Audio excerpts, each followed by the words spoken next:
Salut à tous, je vous propose cette petite preview, pour utiliser un mot typiquement français, des championnats du monde qui n'auront donc, eh oui, pas lieu en Suisse cette année. C'est bien dommage, hein, parce que ce circuit final et donc ce parcours global de Martigny était bien alléchant. On ne verra donc pas Miguel Angel Lopez s'échapper dans cette difficulté pour aller triompher en solitaire malgré un retour de Michał Kwiatkowski, eh ben non, on le verra pas. Voilà, il faudra trouver autre chose.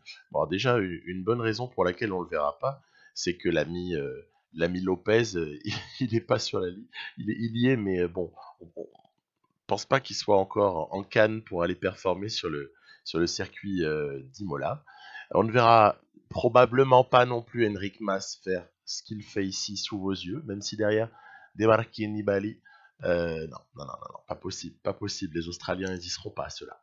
Donc, non, non, il va falloir aller du côté d'Imola pour avoir ce joli championnat du monde. Alors, c'est rigolo parce que les gens avaient fait la fine bouche quand l'annonce avait été faite. Moi, elle dit quoi? Un circuit insipide pour sprinter, avec beaucoup de mépris. Mais en fait, non, non, pas du tout. Le circuit d'Imola pour ces championnats du monde 2020, improvisé un petit peu, en tout cas organisé un peu à la dernière minute, pour les raisons que l'on sait. Oh ben, il est pas mal du tout, puisqu'il y a environ 5000 mètres de dénivelé, 260 bornes, 9 tours d'un circuit qui comporte deux difficultés d'environ 1 km chacune, 1,3 hein, pour le premier, 1 km pour le second. Ça paraît être clairement là que des différences doivent se faire. Donc 9 fois ces deux-là, hein, et dans cet ordre-là. Ça paraît donc là hein, que ça doit se faire dans le désordre. Pardon. À voir maintenant qui peut-on considérer comme favori et à quel type de course surtout on pourra assister. Alors, j'ai pointé du doigt Pogacar, Julien Alaphilippe, Schachmann, un Italien, parce que finalement on ne sait pas trop, Valverde, Kwiatkowski, Hirschi, Michael Woods, puis on va pas oublier nos amis danois, belges, colombiens et australiens. Pour l'Australie, déjà, Michael Matthews me paraît taillé sur mesure pour un tel circuit. Reste à voir son niveau de forme. La Colombie, je mettrai une piécette sur Higuita par rapport au profil des mecs. Mais là encore, tout va se jouer sur l'endurance notamment. Wout van Aert marche sur l'eau et Jakob Fuglsang est dans une forme qu'on ignore, mais il n'a pas l'air forcément d'être très très mal. Donc, à partir de là, j'ai essayé d'aller sur Pro Cycling Manager pour, vous savez, faire du modding et puis essayer d'aller faire ma petite start list là pour jouer le championnat du monde. Ouais, sauf qu'en fait, on ne peut pas le faire. On ne peut pas fabriquer une start list pour les championnats du monde. J'ai donc utilisé un palliatif. J'ai créé un Milan-San Remo 2030, donc qui est en fait ce variant d'Imola hein, pour le championnat du monde. Et donc, c'est sur, en apparence, donc un Milan-San Remo 2030 qu'on va aller tester un petit peu tout ça, après avoir fabriqué une start list qui du coup sera un peu folklorique, pour une bonne raison, hein, puisque donc voilà, c'était pas possible. Avec les équipes nationales en plus, si tu peux pas choisir les coureurs, ça sert complètement à rien de se projeter sur une course sur Pro Cycling Manager. Donc, pas possibilité d'aller jouer ça. Bon, ça va donc être folklore, vous allez voir. Ce que je vous propose après est complètement bizarroïde, mais c'était ça ou pas grand-chose, hein, parce qu'au final, si on veut avoir les vrais participants, on va être obligé d'utiliser. Ah, j'aurais pu aller modifier les maillots, etc. Mais aller tout chambouler pour deux-trois courses dans les dossiers du jeu, si vous voulez, non merci en fait. C'est pas trop mon trip. Du coup, ben la France ce sera AG2R la mondiale. On est sur un Milan-San Remo 2030. Bora Hansgrohe c'est la Belgique. Les Emirates c'est l'Espagne, etc., etc. Des tas de petites correspondances. Par exemple, la Colombie, c'est le maillot CCC. La Suisse, c'est Alpecin Phoenix. La France, je vous l'ai déjà dit, etc., etc. Bon, une fois qu'on a réussi à s'extraire de ces détails-là, on va pouvoir un peu discuter des forces en présence et et des favoris notamment. Et à mon avis, d'un point essentiel, c'est quel type de course, en fait. À quel type de course est-ce qu'on peut s'attendre? Parce que sur un tel parcours, 9 fois donc un circuit de 260 bornes, les conditions météo pourraient certes jouer un vrai rôle. Il n'y a pas de doute là-dessus. La météo va être essentielle. Maintenant, une fois qu'on a la météo, a priori c'est plutôt de la pluie. On a plutôt de la pluie, mais il ne fera pas aussi froid que l'an dernier. C'est en tout cas les conditions qu'on annonce. Donc, des favoris dont je vous ai déjà parlé, une météo qui a priori devrait être pluvieuse, ça joue un rôle. Pour quel type de course? À mon sens, une course qui aura quand même bien du mal à se décanter avant les 2 derniers tours, on est d'accord? Parce que il faudrait donc 9 tours à 260 km au global, ça nous fait un peu moins de 30 km le tour. Est-ce qu'on voit la course vraiment se décanter et se durcir à plus de 60 km de l'arrivée? Honnêtement, ça paraît pas envisageable. Donc c'est pour ça que je parle des 2 derniers tours. Et puis si on envisage les 2 derniers tours, eh bien forcément, on a là 2 difficultés pour chaque tour dans lesquelles les choses peuvent se faire. Alors après, attention, sur des difficultés courtes, avec une moyenne environ de 10% sur chacun de ces kilomètres, ou 1 km 3 aussi pour une des deux. Donc 1 km ou un gros kilomètre à plus de 10% de moyenne. Qu'est-ce que ça peut faire comme dégâts? De très très gros dégâts après 230 km de course. C'est pour ça que la thèse du dernier tour dans lequel les choses s'accélèrent, après avoir fait un tri, si une équipe décide de travailler, quelles sont les équipes qui peuvent décider de travailler sur cette course-là? Moi, j'imagine forcément à domicile l'Italie chercher à jouer un rôle. Après, normalement, Nibali doit être en bonne forme. Alberto Bettiol ne semble pas forcément en mauvaise forme. Il va bientôt aborder les classiques. En tout cas, sur l'Estrade Bianche début août, souvenez-vous, Bettiol n'était pas ridicule du tout. Moi, sinon, je pensais à Diego Ulissi, comme je vous l'ai dit au préalable, parce que cette course a de vraies chances d'arriver à un sprint entre quelques hommes. Et c'est vrai que Diego Ulissi, dans ce contexte-là, il n'est pas mauvais en général. Après, ça, c'est des spéculations. C'est comme quand je vous parle de Sharman, on ne sait pas dans quel état de forme, parce que lui aussi était pas mal au mois d'août, mais on est déjà à la fin septembre maintenant. Donc on a eu aussi des pics de forme qui ont pu s'achever pour certains, ou alors se prolonger. Pour moi, c'est une énorme interrogation, en fait, c'est l'état de forme des coureurs. Je crois que ce sera un peu le leitmotiv sur toute cette saison de cyclisme. Et c'est vrai que quelqu'un comme Wout van Aert, c'est vrai, s'annonce a priori comme un immense favori pour une telle course, parce que Wout van Aert paraît avoir toutes les qualités pour tenir le coup et pour aussi assumer via une équipe de Belgique qui est plutôt forte. Voilà, j'ai joué avec la Belgique, vous voyez. Par exemple, ici, on insère Benoît sur une attaque provoquée par Alaphilippe, Maximilian Schachmann notamment, et je crois qu'il y a Matthews, non, dans le lot. Et oui, on a toujours moyen de placer un Belge, que ce soit Van Avermaet qui n'aura pas -3 effectifs le jour J. Nassen, méfions-nous d'Oliver Nassen qui est très très fort.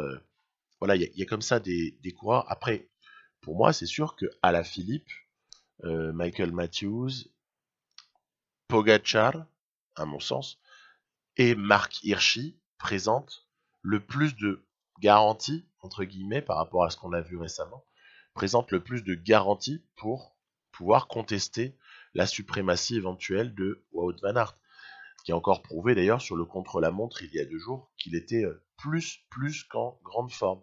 Non, c'était vendredi. Donc voilà pourquoi je crois que les choses se décanteront tard, que la différence pourrait une nouvelle fois se faire outre sur les chutes, puisqu'il y aura de la pluie et qu'on aura forcément des coureurs malchanceux, ça arrive toujours. Donc, outre la pluie, la météo, donc, et la dureté de cette course et l'appel à la faculté d'endurance aussi, eh ben, on va avoir forcément une course qui va se décanter sur la toute fin et sur laquelle on aura et évidemment à un moment donné Julien Alaphilippe qui doit dire son mot parce que c'est pas nécessairement à son avantage d'arriver au sprint comme vous le voyez ici par exemple pour Alaphilippe d'arriver au sprint avec Van Aert, Matthews et Sharman et Van Aert voilà c'est pas une bonne affaire. C'est pas une bonne affaire du tout. Donc il y a des gens qui vont devoir attaquer avant. Pour moi, Alaphilippe doit essayer de se débarrasser de Van Aert ou de Matthews. À la limite, pour ce qui est d'un Lutsenko, ou Lissi ou Sharman, pas grave, Fulsang, il peut les dominer. Donc il va y avoir comme ça une stratégie qui va être propre à chaque équipe.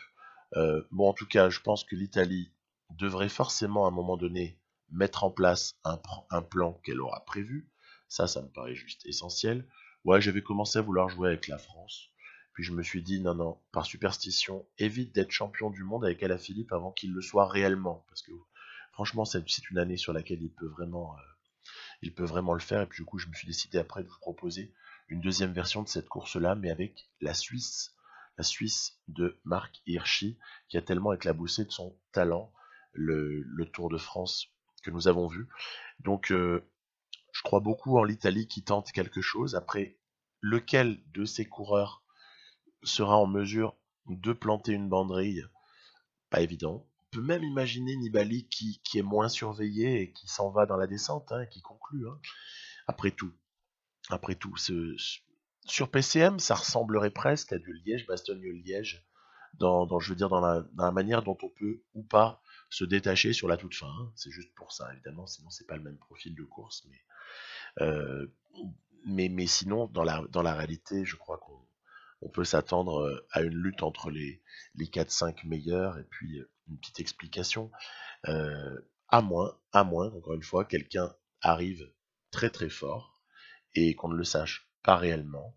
Je pense à un Fulsang qui n'a pas été ridicule sur le Tirreno, mais manque encore un petit peu de référence. Hein, vous voyez tous ces mecs qui se préparent pour le Giro et qu'on n'a pas encore vu. Dans quel état de forme exact se trouve Michael Matthews? Nibali, on en a parlé un petit peu avant. Les pics de forme de Pogacar, voire Roglic, mais Roglic, on voit que ça s'est terminé plus ou moins. Pogacar est-il encore avec des jambes de feu? Parce que sinon, c'est lui qui peut tout à fait emballer le truc et puis peut-être même terminer seul si ça se trouve, hein, on sait jamais. Kwiatkowski a plutôt bien terminé le Tour de France, n'est-ce pas? Est-ce qu'il ne peut pas proposer quelque chose? Quid des nations dites petites où par exemple le Canadien Michael Woods pourrait faire figure d'épouvantail sur une circonstance de course, tout comme Sepkus, va savoir un petit peu, vu que le garçon a l'air... Bon, à mon avis, Sepkus, c'est plus la montagne. Hein. C'est pas un circuit c'est pas sur un circuit comme Puncher, pour Puncher que Kuss peut faire une telle différence, mais pourquoi pas. Lutsenko, sur un malentendu là aussi, en profitant un petit peu du travail d'autres nations. Voilà, il y a comme ça beaucoup de possibilités. On est sur une année particulière où les classiques dans leur ensemble vont être absolument impossibles à prévoir, ou en tout cas pour les premières, hein, puisque je vous rappelle, il y a une flèche wallonne quelques jours après, 3 jours après le championnat du monde, hein, c'est pas ça.